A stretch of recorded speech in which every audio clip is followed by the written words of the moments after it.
Welcome back to the Roblox Tower Defense experience where I pick a random game to make a video on. Let's spin it.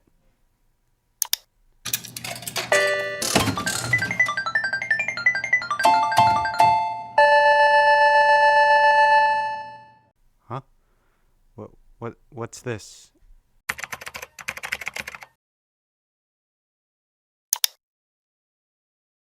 Anime Defenders?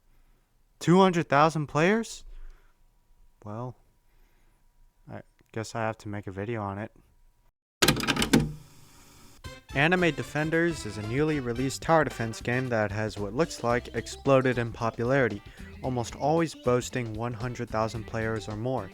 It uses anime-based characters, which I don't even know the name of any.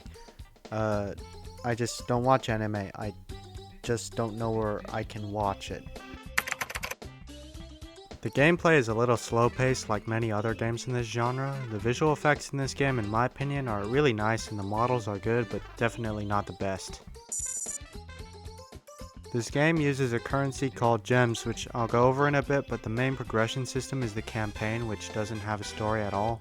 But there's chapters, with each chapter basically being a level in this game and progressively gets harder and harder as you go on. There's also side game modes like challenges, the Hall of Mirrors, the Tower of Eternity, and raids, which I'm going to go over right now. Challenges are the campaign game modes, however, with a challenge modifier, such as 2x enemy walk speed, 2x enemy health, increased tower cost, lowered unit range, and enemy regeneration. Then there's the Hall of Mirrors, a special game mode where there's 15 stages, not waves, that last a pretty long time and you get money every couple seconds. This is not a game mode you want to go solo, but it gives a very nice amount of gems and can possibly give wishes if you play the higher difficulties in this.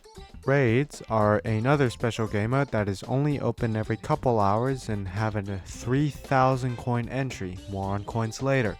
These are extremely hard but bear pretty nice rewards, being raid shards, which can be used to buy nice items such as a frostbite, again more on that later. Then there's infinite mode, which is my favorite, which just has infinite waves. At wave 30 you have a chance to acquire a portal, which can be used to play a special game mode, I forgot the name, that is quite easy assuming you have mythics and wields pretty sweet rewards honestly. This game uses a summon system, which is a fancy term for loot box, and you have to get towers that way, and they're separated into rarities being rare, epic, legendary, mythic, and secret, with rare being the worst, epic being mid as heck except bloomer, legendaries being close to irrelevant, mythics being good, and secrets obviously being the best. And guess what? The odds of you getting a mythic is 0.25%, which is equivalent to 1 in 400, and secrets have a question mark percentage, so you already know that the chance is astronomically low. One spin is 50 gems, which I'll go over now. Gems are the primary currency for acquiring units or items from the trading plaza, more on that later, and are actually pretty easy to get. You can get them through codes, daily quests, and weekly quests, which are actually pretty easy to do and give a pretty nice amount of gems, being around 1,000-ish per day. There's also an AFK plaza like any other modern Roblox game, which lets you passively earn gems by staying in the game. This is definitely not in here to farm premium playtime, not at all. Anyhow, back to summons. There's another summoning loot box being wishes, being exclusive towers you can only get with wish currencies. There are two types, normal and divine wishes, with divine wishes obviously being better and much harder to get. But you can get them for 250 Robux each. Keep getting garbage over and over again? Well, no worries. This game has a pity system where the game quite literally takes pity on you and guarantees a certain rarity after a certain amount of spins, with legendaries being 50 spins and mythics being 400 spins, which is equivalent to 20,000 gems. Let me tell you straight off the bat, this is not the best way to get mythics or even legendaries. It's the trading plaza. Don't want to gamble for towers? Well, this is the place for you. You can buy towers directly from other people who've gone through the pain and suffering of gambling for it. For example, I got my Beast Sorcerer and Muscular Sorcerer from the Trading Plaza for 7,000 gems each. Anyhow, I'd recommend using most of your gems here, as you can get mythics at a very discounted price and maybe even secrets. Now moving on to towers themselves. They're divided into three types: ground, cliff, and hybrid. Ground towers are ground towers. You place them on the ground. cliff towers are towers that can hit flying enemies like these, and ground ones can only hit ground enemies, and hybrids are just a hybrid of these two. You can place them on the ground, naturally giving them more space to be placed, and can hit both flying and ground enemies. There's also farm towers like the Bloomer, Pink Rockstar, and Pink Demon Witch that give money every wave. These are almost a must-have in the hard game modes. I already went over the rarities, and I'll only go over secrets and mythics because the rest fall out of favor way too quickly. So notable ones are the Ice Dragon, Muscular Sorcerer, Beast Sorcerer, Cursed Prince, Warrior Princess, Chance King, and honestly I don't know, there's just so many, but I can tell you that generally they're all pretty well balanced with each having their own strengths. For example, the Ice Dragon is great for stalling enemies and can hit flying enemies, while the Muscular Sorcerer is good for overall damage and ground support. Then there's secret towers. In this game, you can evolve your towers, specifically mythics and secrets. You use Rift Stars, which are acquired through challenges that have a chance to give certain stars. Yes, a chance.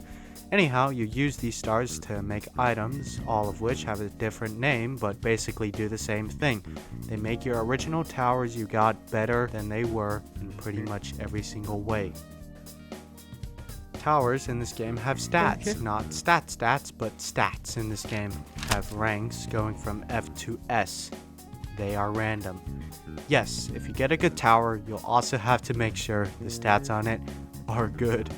But not only do you have to gamble for towers in this game, but also the freaking stats. You can re-roll them by using risky dice, which will roll stats to something completely different. You can also lock a stat with a frostbind, which makes sure a certain stat that you want to keep is not altered. We interrupt this broadcast to bring you an important message. These videos take a while. I have to record and actually get good at the game I'm making a video on, then write a 1,500 word essay. So a subscription or a like really means a lot to me and motivates me to post more. Back to the What you just saw wasn't supposed to be shown to the public. Redistribution of this footage will result in severe penalties. For legal reasons, that's a joke. In this game, towers have levels, not upgrading levels, but these kind of levels. When you get a tower, you have it at level 1, and the more you play the game with it, the higher level it'll be. Each level improves its overall stats and has a maximum of 70 levels. And let me tell you, it takes quite a while to take a tower from level 1 to 70. In this game, there's traits which are buffs that your towers can get, with the most powerful one being Almighty with a 0.1% chance of you getting it. You gamble for it with trait crystals, as if this game did not have enough gambling. This video was made before the update that literally came out like 2 hours ago at the time I'm making this, so here's a brief overview of that. There's a new battle pass system with a free-to-play version and a paid version. The free one is actually pretty good and gives a total of 20 wishes and 1 divine wish. This is actually pretty good and makes the game a lot more friendly to free-to-play players. Then there's spirits, which are similar to traits and give your towers various buffs, and this is gambled for with spirit orbs, which is fine I guess considering how much gambling is in this game.